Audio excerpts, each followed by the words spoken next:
Ok. Eh, Nesta apresentação é sobre minha vida, por isso que eu estudo português. Meu nome é Estela e eu tenho 24 anos de idade. Eu moro na Holanda, em Amsterdão, por 3 anos mais ou menos, porque meu país mora no sul dos Países Baixos. Eu sempre morava no sul. Eu trabalho no Hotel Renaissance, no centro de Amsterdão. Eu trabalho como recepcionista.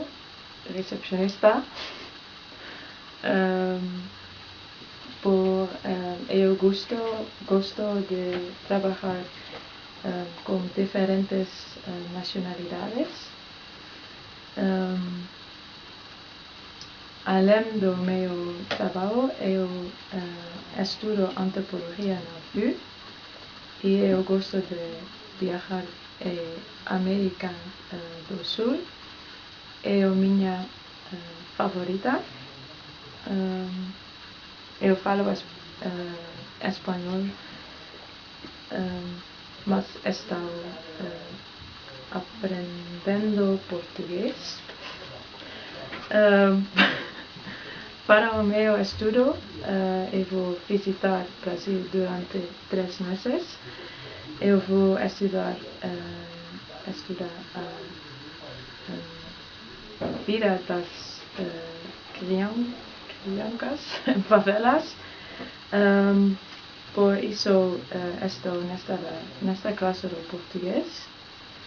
Eu gosto do Brasil e especialmente de Rio, por causa das praias, o tempo, as pessoas felizes, caipirinhas, mas também as favelas.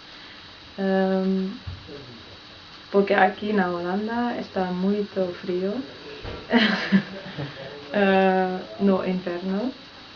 E eu não gosto de neve, frio, vento e chuva. Eu vou sentir falta dos amigos e família, mas vou me divertir muito. Eu gosto de trabalhar com crianças. Estou pouco nervosa, mas também muito animada. Espero que eu possa falar fluentemente